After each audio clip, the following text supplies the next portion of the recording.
kutipan lah. Itu seminggu akan ada 2 kali kutipan domestik. Kutipan domestik ni yang saya maklumkan adalah kutipan sisa baki. Untuk dalam tong tu seminggu dia akan kutip 2 kali. Ikut jadual lah. Makna kata kalau kutipan yang sisa baki di dalam tong, dia akan menggunakan kenderaan yang berbeza untuk menggunakan komputer. Manakala untuk sisa kita semula, dia akan kutip seminggu sekali yang diletakkan di tepi tong. Jika kita semula, sisa pukas, sisa kebun dan sebagainya yang tak masuk dalam tong, yang perlu diasingkan, seminggu sekali kutipan dia. Okey, yang ni pula menggunakan lori yang berbeza, dia akan menggunakan open tipper. Jadi kaedah kutipan pun dari segi transportation berbeza, jadual pun berbeza untuk kutipan. Selain daripada untuk kutipan juga, pihak idaman ada juga buat-buat kerja pembersihan awam lah. Pembersihan awam yang saya maksudkan ni adalah pembersihan longkang dan juga pemotongan rumput secara, kalau ikut di rumah kita, itu yang kita dapat lah. Kalau untuk yang di tempat lain, contoh macam pembersihan pasar, pembersihan pantai ada juga. Okey, untuk rumput pula sebulan dia akan mesin 2 kali lah, lebih kurang 2 minggu sekali. Untuk longkang frekuensi dia sebulan sekali. Itu antara jadual yang inilah yang telah ditetapkan lah untuk setiap perkhidmatan yang kita bagi. Dan kalau tuan-tuan dan perempuan macam tak tahu jadual ke, boleh rujuk pada taman-taman perumahan. Setiap taman perumahan di pintu masuk kebanyakannya ada papan tanda yang idaman telah sediakan lah, sekali lengkap sekali dengan hari-hari kutipan yang kita akan buat. Okey. Seterusnya untuk dari segi pengasingan sisa berjadi punca ni, dia memandangkan dia adalah satu dan perkara yang telah termaktub dalam peraturan dan menjadi satu kesalahan di bawah peraturan 14, peraturan pengasingan peraturan berkaitan dengan pengasingan sisa berjadi punca lah. Dan sabit kesalahan untuk SAS ni, mana kata sekiranya untuk penguatkuasaan sebelum random lah, kita akan buat pengurusan, kita menjadual, kita dah prepare. Dan kita akan cover seluruh taman ini boleh lah di kawasan yang bercukai. Sekiranya kita jumpa barang recycle di dalam tong, kita boleh ambil tindakan lah di bawah peraturan 14. Dan untuk peraturan 14 ni berkaitan dengan pengasingan sisa pekerja di punca ni, kalau ikut denda dia tidak melebihi RM1,000, tapi kita telah tetapkan lah, manakan denda RM1,000, kita tetapkan compound maksimum sebanyak RM500. Tapi itu pun bergantung kepada tarikh pembayaran. Sekiranya dijelaskan compound tersebut dalam tempoh 1 hingga 7 hari, bayaran dah RM100.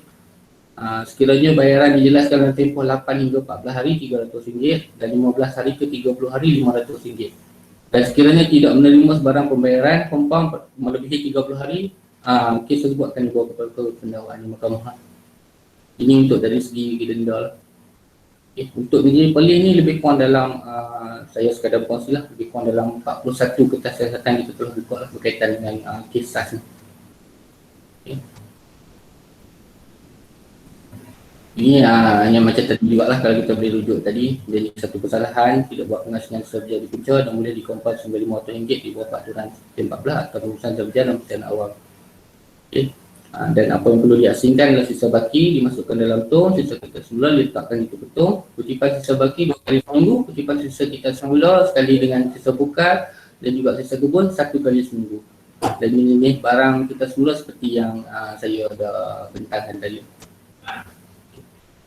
Itu saja puan, sikit sebanyak berkenaan dengan pengasingan sisa berjadi punca lah. Boleh saya buka boleh. Baik, terima kasih. Kita dah ada soalan dah ni. Saya bacakan dululah soalan daripada chat box ni ya. Okay. Soalan dia lah, saya nak tanya macam mana nak buang bahan buangan yang jenis tajam atau boleh menyebabkan luka, contohnya pisau, mungkin mentol pecah ke? Kalau ikutkan, boleh jawab mana? Boleh. Okey, terima kasih atas soalan tersebut. Berkaitan dengan item-item atau benda-benda yang tajam lah, seperti yang saya telah bentangkan tadi, seelok-eloknya kita perlulah untuk membungkus dengan retah lah untuk mengelak, sebab dia barang tajam. Kadang-kadang efek dia tu dia akan kena kepada pekerja kutipan ataupun pekerja yang sorting sampah di landfill tu sendiri. Jadi untuk aspek keselamatan tu seeloknya kita bungkus dengan ni sehingga kita rasakan benda tu selamat lah untuk dibuang. Buku dengan paper kebanyakannya untuk praktik kita buat. Okay, ada soalan daripada Facebook boleh bagi maklumat penuh mengenai peraturan 14 di sini? Peraturan 14. Untuk peraturan 14 ni adalah peraturan sekiranya untuk SAS ni diwajibkan untuk mengasingkan siswa. Kaitan dengan peraturan 14 ni, kesalahan dia adalah sekiranya tidak mengasingkan siswa. Makna kata untuk kaedah tu kita dah tetapkan barang kita semula tu diletakkan di luar tong, di tepi tong. Hanya sisa baki saja di dalam tong. Jadi sekiranya untuk operasi yang kita jalankan, kita temui barang-barang yang boleh kita semula dalam tong, kita boleh ambil di bawah peraturan 14 lah. Jadi satu kesalahan itu tidak mengasingkan sisa pekerjaan di punca. Jadi kesalahan di bawah peraturan pengurusan sisa pekerjaan dan pekerjaan awam, skim bagi sisa pekerjaan isi rumah dan sisa pekerjaan serupa dengan isi rumah 2011. Dia punya point adalah sekiranya kalau boleh kita tak mau ada barang kita semula dalam tong. Jadi kesalahannya bila kita cek, benda first yang kita akan buat, kita akan buka penutup tong. Dan seandainya ada barang kita semula, boleh ambil tindakan. Lepas tu kaedah kita mensyaratkan supaya barang yang boleh kita semula tu diletakkan di tepi tong.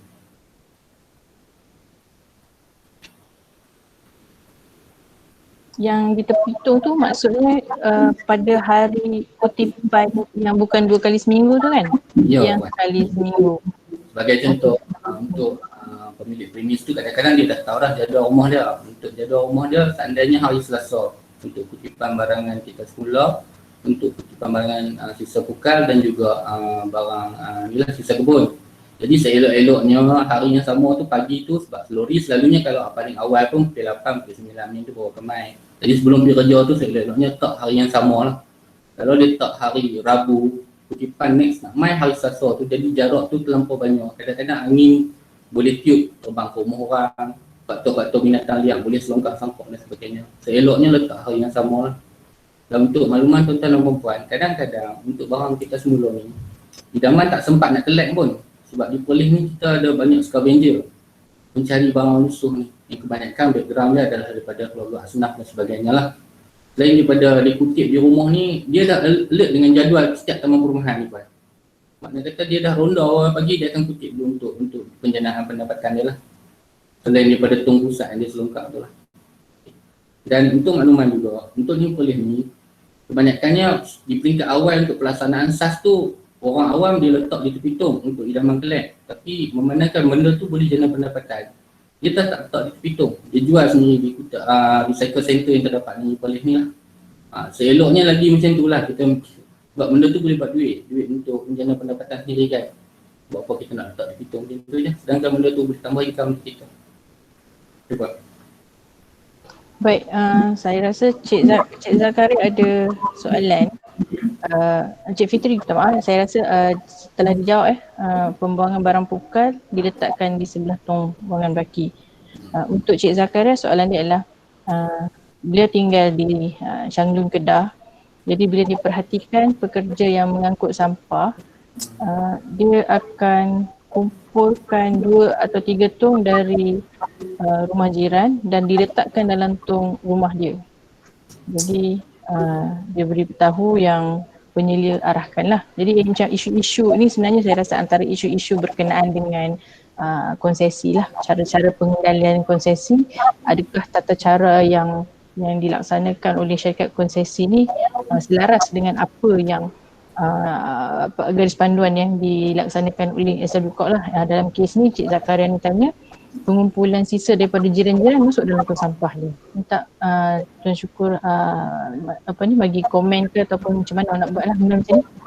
Okey, terima kasih Puan atas soalan. Mungkin untuk makluman dari segi perkongsian tong ni, kadang-kadang biasalah untuk pekerja konsesi ni kalau kita ikutkan, kita mensyaratkan setiap rumah satu bin, satu sekali angkat lah. Okey, tak boleh bercampur dengan tong ya. Maknanya dia kalau macam rumah si A ni sampah sikit, dia akan collect. Rumah si B collect guna tong yang sama. Jadi untuk memudahkan kerja dia lah kalau ikut. Tapi dalam kita punya prosedur dia, menu operasi untuk dengan pihak polisi, kita tidak akan benarkan lah. Dan menjadi satu kesalahan lah. Untuk di Perlis pun kita ada jumpa juga penemuan macam tu. Dan kita anggap sebagai satu kesalahan yang serius lah. Dan kebanyakan yang kalau kita jumpa, kita akan ambil tindakan lah. Tindakan melalui, kita dari segi pemantauan pihak konsesi sebenarnya kita ada pemotongan KPI. Maknanya setiap kali kesalahan yang dia buat tu ada pemotongan duit bayaran kepada pihak konsesi lah. Jadi yang mana yang di Perlis ni sebagai contoh saya ambil lah, ada yang kita jumpa, kita akan ambil tindakan tegas lah itu. Dan ada juga dari segi pihak konsesinya pun dia akan ambil tindakan tegas kepada pekerja lah. Sebab itu yang antara kesalahan yang utama tu yang dimaklumkan oleh Encik tadi tu.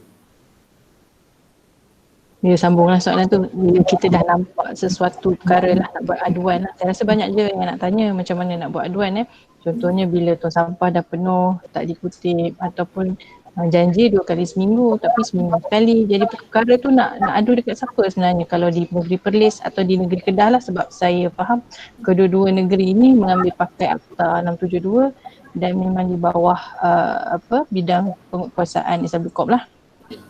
Untuk berkaitan dengan aduan dari segi untuk perkhidmatan lah, perkhidmatan sama ada untuk kutipan kerja ataupun pengurusan awam, aduan boleh dibuat secara terus lah kepada pejabat negeri Perlis yang pertama.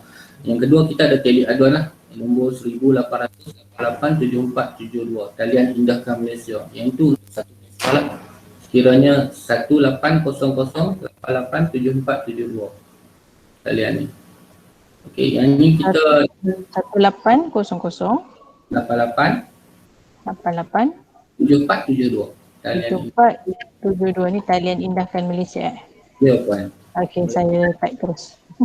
Dia cover untuk negeri-negeri yang mana pakai akta lah. Kita menggunakan talian yang sama lah.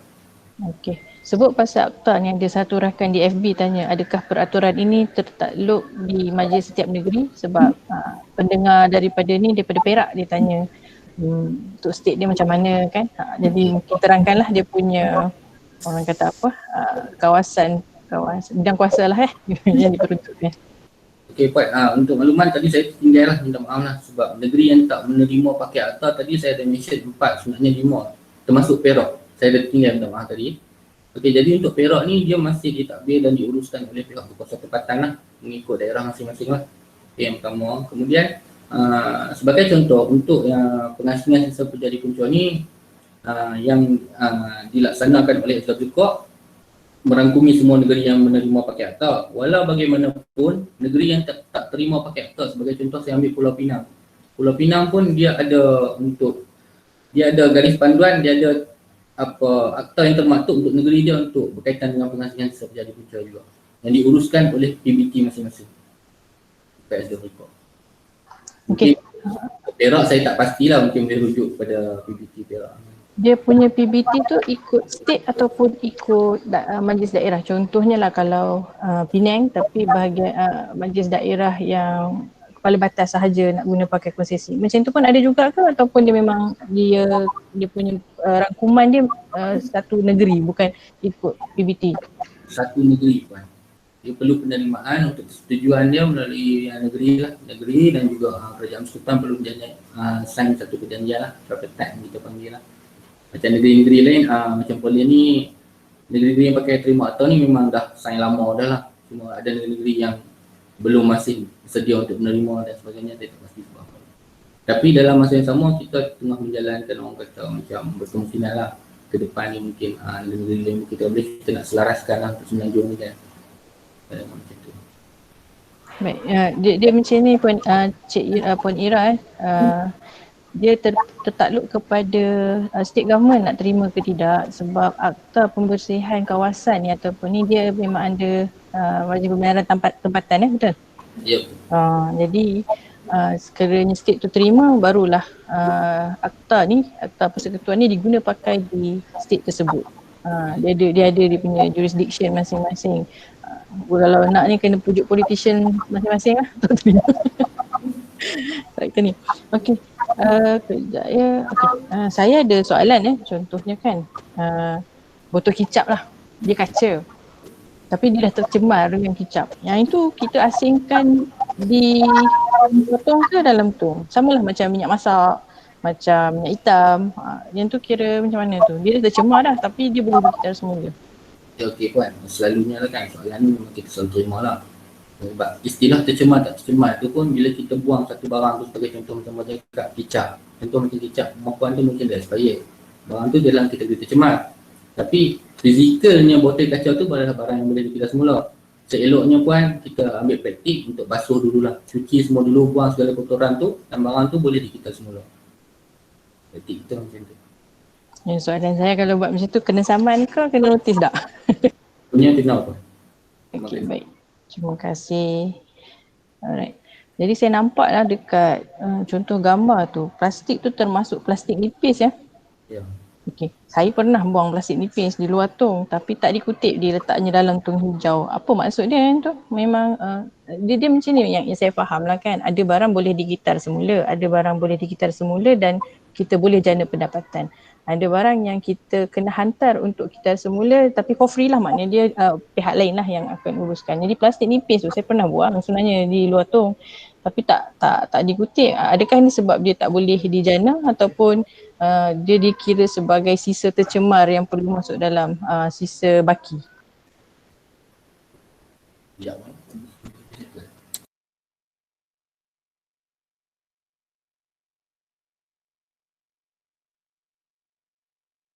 Untuk soalan puan tu, saya dah merujuk kepada ni lah, pegawai lain, dan dimaklumkan kalau ikutkan memang benda tu tak ada nilai lah, macam puan cakap tu lah kan. Kalau ambil pun memang benda tu kalau kita sendiri nak kumpul tujuan memang tak bernilai untuk kita lah. Mungkin third party yang akan ambil tu yang akan uruskan tu, dari segi benda tu kalau kita jual benda tak berbayar lah. Tapi kalau untuk kalau ikutkan dari segi pihak konsesi collection tu perlu diambil lah. Yang mungkin ada something yang terjadi yang kadang-kadang ni pemahaman dari segi pekerja konsesi tu sendiri kalau ikutkan taklimat yang kita dah buat ni daripada 2016 itu memang okey lah kan. Berkemungkinan tak tahulah mungkin wujudnya pekerja baru yang tak ada nak well train ke apa. Kemungkinan lah puan. Mungkin. Okey, baik. Terima kasih sebab saya nampak dia masuk tong biasa tu saya simpan balik lah tak hantar. Jadi soalannya pasal jadual ni, macam tuan cakap ada di taman, ada setengah taman ataupun kawasan kampung lah, tak nampak pun, tak jumpa lah, bukan tak jumpa, mungkin dah lama, mungkin dah pudar. Jadi kat siapa kita nak tanya dia punya jadual ni supaya lebih jelas lah hari kutipan sampah dan sisa baki dan sisa pukal. Yang kedua, kalau jenis tong yang roro tu, dia kan berada di tepi jalan, kita pun tak sure siapa yang kawasan mana yang menggunakan tong besar roro tu, adakah memang terbuka kepada awam ataupun memang orang tertentu je. Sebab saya tengok tong roro tu siapa-siapa je buang kat situ, saya tak tahu lah kata siapa-siapa, maksud dia sangat public. Jadi orang awam nampak mungkin dia akan buang kat situ. Adakah menjadi kesalahan ke buang dekat tong roro yang berada di tepi jalan? Okey puan, yang pertama tadi dalam kaitan dengan saya jawab tong roro dulu puan. Okey, tong roro tu kalau ikutkan kita sediakan sebab kita ni pengambil alihan inventory daripada Majlis Penerangan Kangar. Maknanya kata sebelum kita buat pun memang benda tu dah wujud di situ. Jadi bila kita teruskan kerja-kerja yang diuruskan oleh Majlis Penerangan Kangar dululah dalam polis ni, kita akan teruskan benda yang inventory yang sedia ada. Dan kalau ikutkan roro tu disediakan tu memang untuk kegunaan orang awam lah. Cuma lokasi yang diletakkan sebagai contoh saya bagi di kawasan Jejawi berhadapan dengan Unimed tu kan. Ada satu roro. Okey, untuk roro tu dia memang disediakan sebab kawasan tu pada awalnya dan sehingga kini merupakan kawasan perniagaan lah. Orang ramai berniaga di jalan tu. Fokusnya untuk tu lah. Dan kebiasaannya roro ni yang untuk kawasan awam situ sajalah yang di tepi jalan. Selebihnya roro ini polis ni kebanyakannya di kawasan pasar, market dan pasar borong lah. Makanya kita sediakan roro sebab danaan di situ tinggi. Dan dengan roro. Tapi orang mana-mana pun dia memang terbuka kepada orang awam lah, bukan dia terbuka siapa-siapa nak buang pun tak menjadi kesalahan lah. Kecuali kalau kontraktor yang menguruskan kerja-kerja yang berorientasikan keuntungan lah, sebagai contoh kontraktor landscape, kontraktor yang menguruskan kerja-kerja pembersihan ni, kita kalau boleh kita minta dia pergi buang di landfill terus lah. Sebab selalunya janaan dia akan tinggi, kadang-kadang satu roro tu akan penuh dengan dia punya saja. Baik, sebut pasal kontraktor ni lah. Ni kontraktor sendirian berat lah kalau katalah nak repair rumah, simen, pasir. Yang itu dia punya orang kata apa, dia punya jurisdiction lah kan. Dia ialah household waste ke macam mana? Sebab kadang-kadang kan bila kita lihat orang tu repair rumah, dia akan nunggukkan lah sisa-sisa tu lah, kayu ke, pasir ke, bata ke kat luar. Yang itu tu termasuk dalam sisa pukal household lah, walaupun dia repair rumah lah tentunya. Okey puan, yang untuk yang sisa binaan ni hasil daripada renovation rumah ataupun buat rumah, yang itu tak termasuk dalam household. Yang itu dia termasuk dalam peraturan yang kita yang lain lah, itu peraturan sisa binaan. Untuk binaan ni Kalau ikutkan kita pemilik rumah ataupun kontraktor ataupun pemaju perlu melantik satu syarikat kontraktor yang berlesen yang membolehkan dia memungut sisa binaan yang dilesenkan oleh Jabatan Pengurusan Sisa Pekerjaan Negara.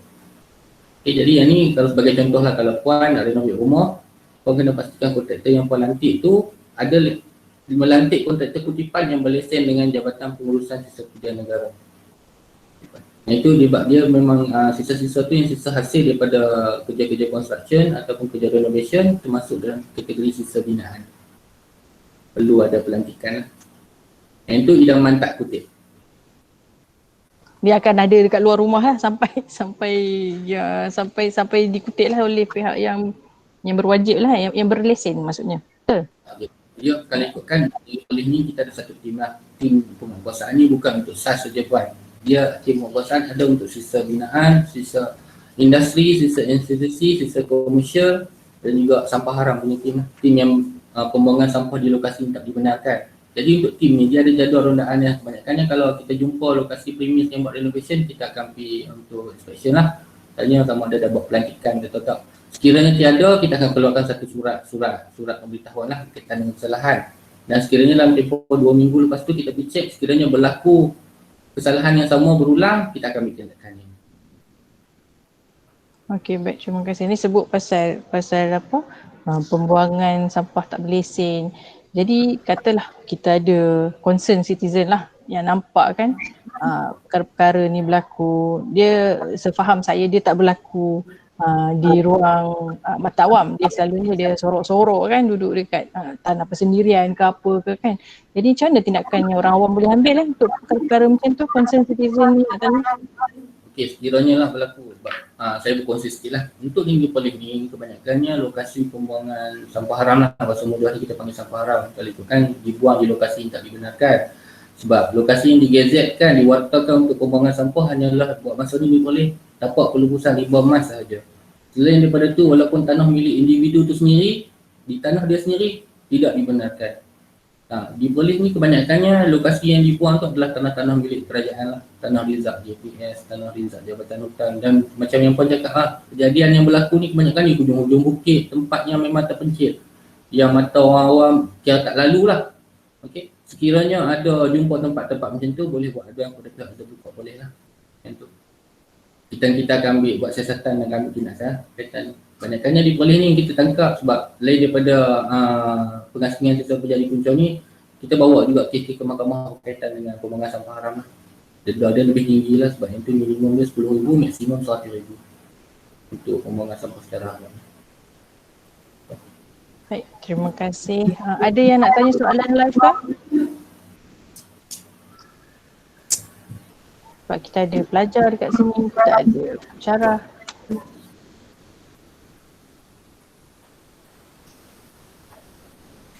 Okey, saya nak tanya pasal sisa-sisa di tempat awam lah. Contohnya lah di Kuala Perlis tu kan. Yang itu dia bukannya, yelah dia bukan rumah seseorang lah kan. Dia tak ada taxpayer pun. Jadi kalau didapatilah sesiapa yang menguturkan kawasan tepi pantai, buang sampah merata-rata, kemudian pada masa yang sama yang nak membersihkannya mungkin syarikat konsesi, tapi macam mana dia tetap kotor lah. Jadi benda ni macam mana? Dia under SW Corp ke, ataupun kalau nak buat aduan ataupun nak kira nak maintain lah, kita nak pantai kat Kuala Perlis tu bersih kan. Jadi macam mana keadaan tu sekarang di Kuala Perlis contohnya? Okay puan, kaitan dengan Kuala Perlis ni puan. Sebenarnya Kuala Perlis ni di kawasan pesisiran pantai dan juga kawasan kampung di seluruh Perlis ni merupakan kawasan yang tidak diberikan perkhidmatan oleh pihak SW Corp. Secara mudahnya pihak SW Corp ni bagi perkhidmatan kalau kita ikutkan di taman perumahan dan rumah kedai saja. Maknanya di kawasan yang bercukai. Okay, untuk yang isu di Kuala Perlis ni isu yang agak lama lah. Okay, sebab itu kawasan tumpuan orang ramai, kawasan pengunjung. Jadi dan di situ ada peniaga dan sebagainya lah. Jadi bila wujudnya kawasan tumpuan ni, kadang-kadang bila makan tu plastik-plastik tu dibuang dan sebagainya di kawasan di Setelah Batu dan sebagainya. Kalau ikutkan untuk di situ, kami ada kerjasama operasi secara bersepadu dengan pihak Majlis Kebenaran lah kaitan dengan littering untuk di kawasan Kuala Perlis tu. Kita akan buat secara bertahap, kita akan buat engagement kepada penduduk lah, penduduk dan pengunjung, pengunjung kepada pengunjung yang di kawasan Kuala Perlis lah. Bukan kawasan Kuala Perlis saja, tapi kawasan tumpuan orang ramai di seluruh negeri Perlis. Cuma di Kuala Perlis tu nampak yang agak ni lah, agak teruk sikit lah kan. Dan inisiatif yang kita buat di kawasan tu, selain daripada kita engagement ke rumah penduduk, kita juga buat program gotong royong lah. Tapi gotong royong tu pun selalunya lebih kepada macam kalau buat hari ni, petang tu kadang-kadang ada juga kan jadi balik kan. Rasanya Unimap pun pernah join kot untuk program gotong royong dekat di pantai tu banyak kali dah. Rasanya Penyas Raja ni itu antara kawasan yang kita beri tumpuan betul-betul lah sebab itu kawasan pengunjung. Cuma dari segi sudut tindakan tu kalau ikutkan boleh diambil tindakan lah, cuma nilai denda untuk SW Corp tu agak tinggi lah, dan kita masih dalam peringkat perbincangan bersama dengan Majlis Penerangan lah, sebab kedua-dua agensi ni ada peruntukan atau yang boleh digunakan lah untuk littering ni. Baik, terima kasih. Sebenarnya soalan yang saya tanya ni adalah soalan hasil perbincangan dengan rakan-rakan sekerja semua kan.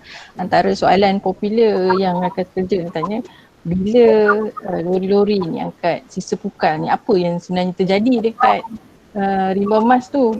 Sebab dia tengok lori yang datang kutip satu, dia campurkanlah dalam tu, nanti sampai kat sana betul tak dia asingkan, kemudian apakah yang akan terjadi sebab dia dah tak nampak dah kan, jadi mereka ingin tahulah, especially yang nak buat recycling tapi tak boleh nak tunggu program recycling. Dia punya niat dia bagus, dia nak make sure apa yang dihantar untuk recycle tu betul di recycle, tak adalah macam ada pihak mengambil kesempatan kutip tapi sebenarnya masih hantar kepada landfill untuk ditanam. Jadi kat situlah concern-concern yang saya dengar lah daripada rakan sekerja tentang kutipan ni. Jadi ada yang tak tahu sama ada proses tu berlaku bagaimana. Tak boleh Tuan cuba terangkan sikit? Okey Puan, untuk berkaitan dengan isu campur barang dalam lori ni kan, kadang-kadang yalah setiap rumah tu dia buat pengasihan dah. Ada macam contoh, sebagai contoh rumah Puan dah asingkan kertas, plastik dan sebagainya. Jiran Puan dicampurkan plastik dan kertas, akhirnya masuk satu lori, macam mana dia sorting benda tu kan? Adakah betul dia sorting? Sebenarnya benda tu memang dibuat sorting di landfill.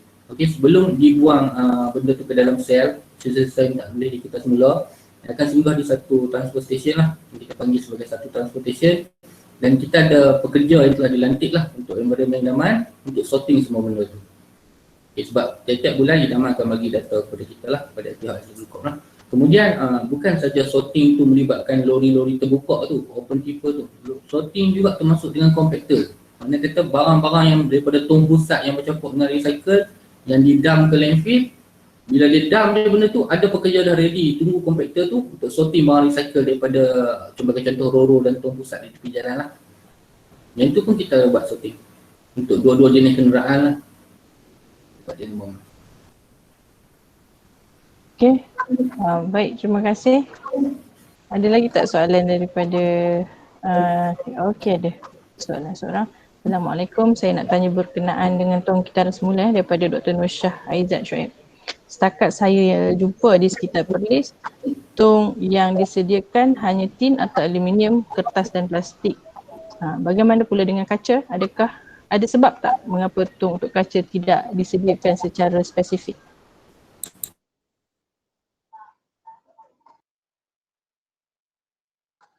Dr. Nur Shah terputus sekejap. Kita tunggu. Kita buat apa? Okay. Kau ada yang soalan lain ke?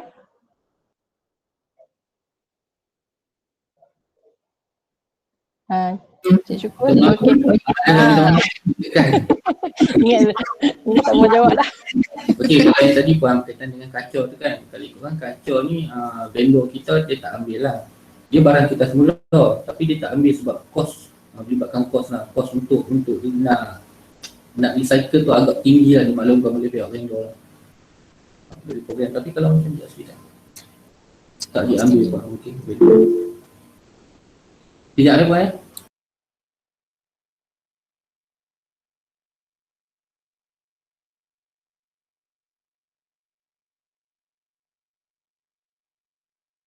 Okay. Tu Puan, untuk kaca ni seelok-eloknya kita memandangkan vendor dah tak ambil, seeloknya diguna semula lah pemandangan nanti. Sebab mana vendor pun memang alasan yang sama lah, kos tinggi dia pun tak mau ambil. Bayaran pun memang tak dibayar lah kalau kata bagi pun. Jadi kesimpulannya dia adalah barang yang boleh dikitar semula, tetapi sebab tiada industri lah menyokong dia punya kitar semula ni, akhirnya dia akan dibuang di dalam landfill. Betul? Adakah ini berlaku di Perlis sahaja atau seluruh Malaysia? Dan untuk mengelakkan perkara ini berlaku, saranan dia ialah upcycle ataupun reuse balik. Betul? Ya, betul.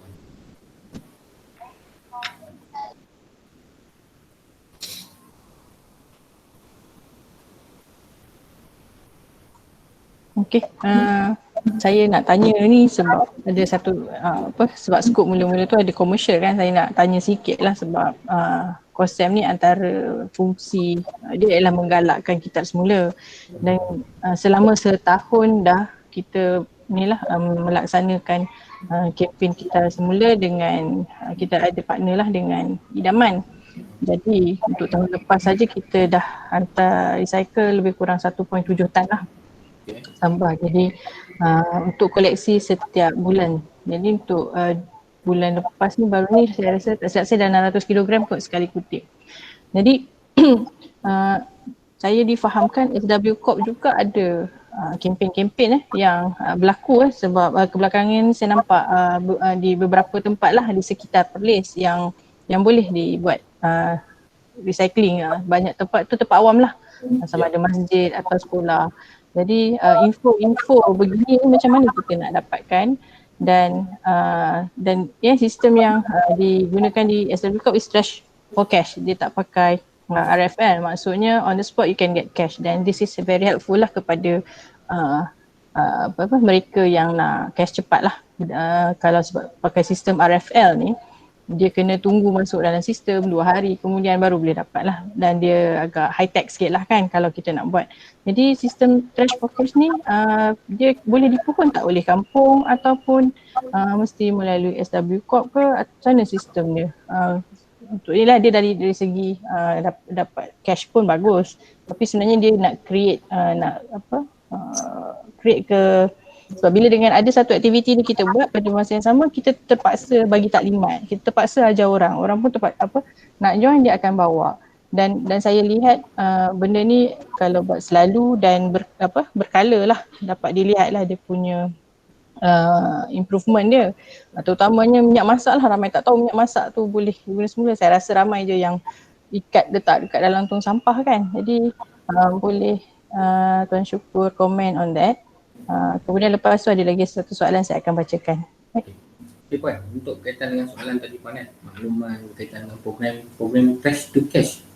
Okay, kalau untuk ikutkan kutipan barang kita semula ni bukan melalui program SAS sajalah. Ini boleh ni kita ada banyak program lah. Yang pertama kutipan melalui komuniti. Ada juga komuniti sebagai contoh komuniti taman, unit sendiri dan ada hotel, ada sekolah yang kita buat kutipan lah, kutipan untuk barang kita semula. Dan seterusnya untuk program trash to cash yang mana yang ketika ini agak kita menggalakkan lah. Sebagai contoh kita buat di kampung Seberang Ramai Puan pada setiap belum ni perancangan kita dah nak buat 2 minggu sekali, tapi disebabkan orang kata dia punya menggalakkan lah penyertaan dia, orang ramai yang bawa barang kita semula tu, kita terpaksa buat seminggu sekali pada hari Rabu. Jadi kalau duduk di Perlis ni yang berdekatan dengan Kuala Perlis tu, kalau agak-agak pasal macam nak jual, boleh ke tapak kampus Seberang Ramai tu, kawasan parking depan tu untuk buat jualan. Memang pihak Idaman akan tunggu di situ pada Rabu pagi lah.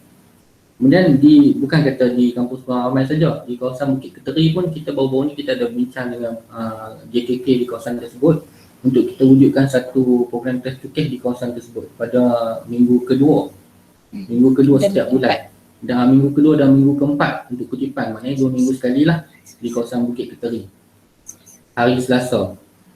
Itu antara program-program yang kita buat lah. Kemudian Puan, untuk makluman di flat kawasan Polis Seri Senar Kangan, di situ kita ada juga program kita semula, tapi program ni agak berbeza lah. Mana kita bukan tukarkan barangan kita semula kepada duit. Ini kita tukar barangan kita semula kepada barang runcit, bagi contoh Milo, beras, susu dan sebagainya lah. Ini program ni kita namakan Inisiatif Sifat Sisa. Ini program ni diilhamkan oleh Kementerian Perumahan dan Tempatan lah, di mana kita perlu wujudkan satu pusat Zikom lah. Zikom yang kita panggil Zikom di setiap negeri. Jadi di Perlis ni kita pilih Pasapuri Serisno untuk kita buat program ni. Tapi yang ni program ni hanya terbuka untuk penduduk di kawasan Pasapuri je lah. Dari segi jualan barangan kita semula ataupun barangan minyak masuk dan sebagainya boleh ditekan kepada barang runcit di flat tu. Selain daripada tu puan, untuk makluman lah, kita baru saja dengan kerjasama dan Masjid Berhad lah, baru saja siap satu fasiliti lah yang kita panggil DTRC, iaitu Drive Thru Recycle Center yang kita buat di sebelah UTC. Kalau ikutkan fasiliti tu dah siap, cuma kita tunggu untuk final touch up dan juga untuk perasmian lah. Untuk perasmian sebelum kita mulakan operasi lah. Kalau ikut yang ni, maksudnya Drive Thru Recycle Center yang pertama ini boleh ni. Kita katakan selepas ni dia buat macam ala-ala macam MACD jugalah puan. Ini diilhamkan oleh ni sebab tapak ni kita dapat daripada bangunan ni tetapi dapat daripada KPKT dan diberikan kepada SWK lah untuk dibuat something lah. Dan mungkin dalam masa terdekat ni kot saya ingat dalam bulan 4 macam tu kita akan mula operasi lah untuk Recycle Center ni. Yang ni maknanya terbuka untuk semua penduduk seluruh negeri Perlis lah. Siapa nak main lepas ni tak payah susah lah, cuma batok dengan kereta jual terus dapat cash waktu tu. Sebab kita tengok people macam Puan cakap tadi lah, program yang berorientasikan dapat cash lepas tu lebih menarik minat orang lah daripada dapat Puan masukkan dalam kad sebagainya. Itu je Puan. Baik, terima kasih. Ada soalan daripada Nurizah Abdul Karim dia nak tanya, bagaimana nak mohon untuk tong kitar semula bagi kawasan taman perumahan yang belum ada tong kitar semula? Okey Puan, kalau untuk tong kitar semula ni memang kita tak provide kepada semua penduduk taman lah, kecuali untuk permohonan melalui program. Tapi kita tak bagi tong Puan, kita bagi sangkap kitar semula. Cuma sangkap ni kalau ikutkan di Perlis ni agak banyak lah. Sangkap ni Perlis ni setakat ni kita ada 170 sangkap yang kita bekalkan kepada negeri Perlis ni. Jadi termasuk macam-macam kategori lah, sekolah, institusi, rumah ibadat, fasiliti kesihatan, komuniti, hotel dan sebagainya lah. Jadi jumlah 170 sangkap yang telah sedia ada di negeri Perlis ni lah. Jadi kalau untuk macam pertanyaan daripada Cik tadi, boleh buat surat permohonan lah. Tapi selalunya kita akan berikan kepada komuniti. Kalau kata-kata untuk penduduk taman tu, untuk komuniti kita bagi. Kalau untuk penggunaan individu kita tak bagi sangkap. Tapi ada syarat jugalah. Sekiranya dapat, sebagai contoh, sekiranya dapat sangkap tu diberikan, sila jaga elok lah. Sebab kebanyakan yang kita bagi dia salah guna Puan. Ada yang buang barang sisa baki dalam tu, ada buang bangkai haiwan mati dalam tu. Kadang-kadang jadi macam image tu lah benda tu. Dibiarkan rumput-rumput kadang tempat letak tu. Jadi nampak image tu nampak buruk balik. Jadi kalau seandainya dapat jaga elok, dapat jana kutipan yang banyak, kita akan kekal lah. Kiranya macam malfunction, kita akan tarik balik. Maksudnya sangkar tu kutipan dalam sangkar tu menjana pendapatan lah. Okey. Jadi contohnya lah macam sekarang kita dapat lihat sebenarnya sangkar tu ada kat masjid kan. Mungkin jawatankuasa masjid yang buat permohonan, kemudian maintain, dan hasil daripada kutipan tu masuk dalam akaun jawatankuasa masjid lah. Dia bukan sekadar membuang, dia ialah penjanaan kewangan juga, betul? Ya, tu kita ada buat satu program dulu Puan, program amal jariah melalui barang kita semula. Kadang-kadang jemaah ni dia main ke masjid, kadang-kadang tak ada bawa duit, tapi dengan cara bawa barang kita semula ni kurang-kurangnya menyumbang kepada tabung masjid tu lah. Tapi ada banyak juga yang tertarik balik sebab penyalahgunaan lah. Masjid ni tempat yang elok, tapi bila buang bangkai dalam tu semua, bangkai binatang, bisa bagi yang tu bila salah guna, kita ada bincang dengan pengurusan masjid pun kita terpaksa tarik balik lah. Kiranya berlaku. Baik, ada 2 minit lagi. Cik Syukur nak ada pesanan ke daripada SW Corp untuk pendengar-pendengar kita, dan ini akan ada live recording lah, kotlah siapa yang nak revise balik maklumat kat sini tentang aktiviti SW Corp lah, termasuk yang saringan tu. Kalau macam saya ni, saya nak tahulah, nak check check tong sampah ni, saya ikutlah ada barang-barang yang tak patut ada ke. Okey, aku ada pesanan daripada SW Corp. Sekejap Puan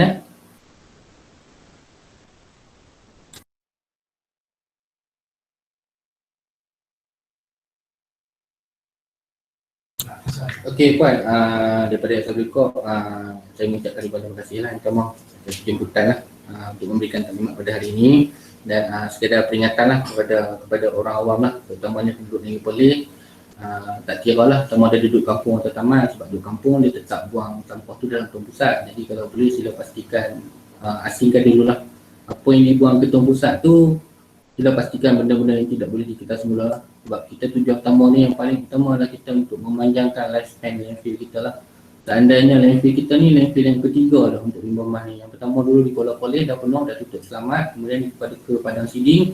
Dan yang ketiga ni adalah di Tapak, pelurusan limbah mah di Cuping. Seandainya kalau limbah mah pun penuh nanti ke depan, kita baca ke depan ni, di mana kita nak buat landfill tu pula? Dengan tanah yang terhad sebenarnya. Risaunya taman-taman perumahan, padang-padang trauma kita takut itu yang jadikan landfill kemudian hari ini nanti.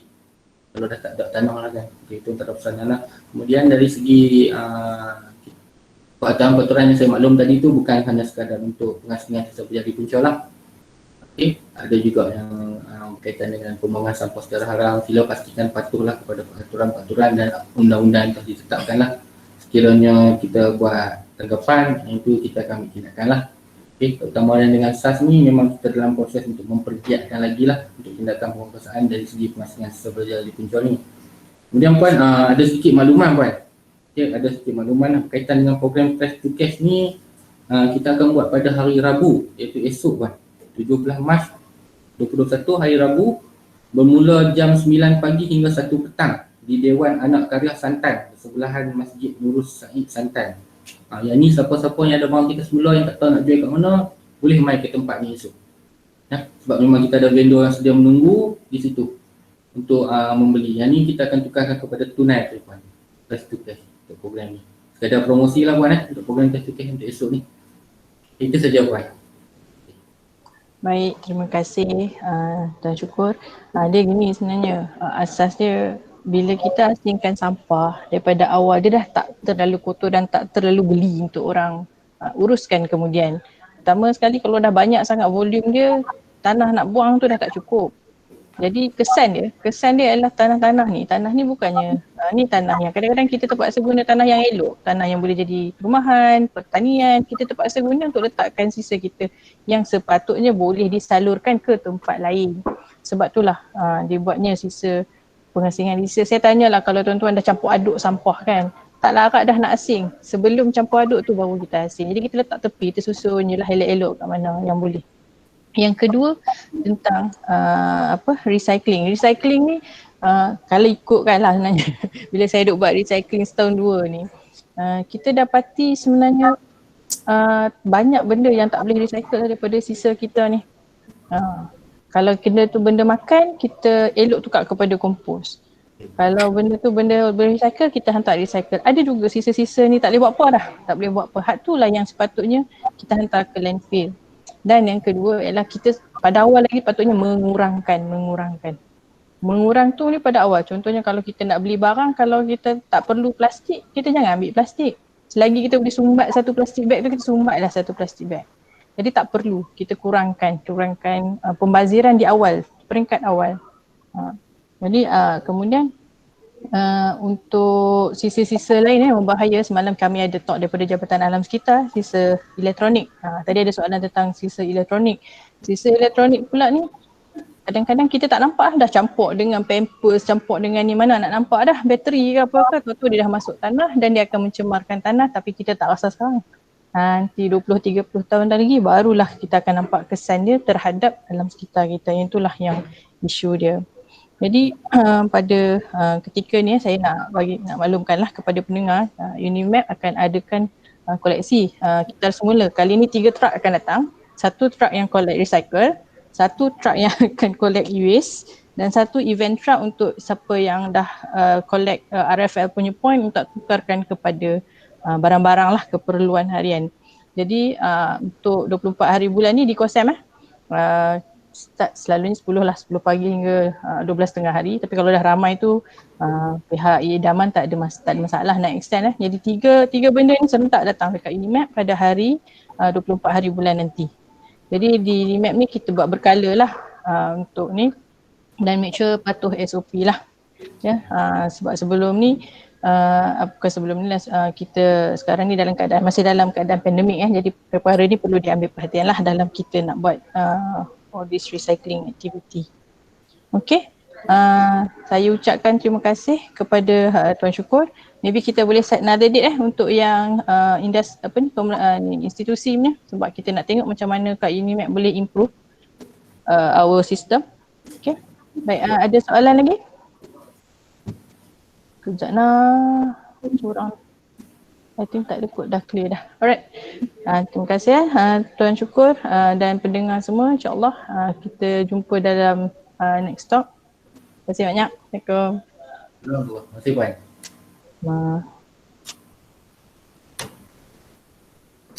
Terima kasih.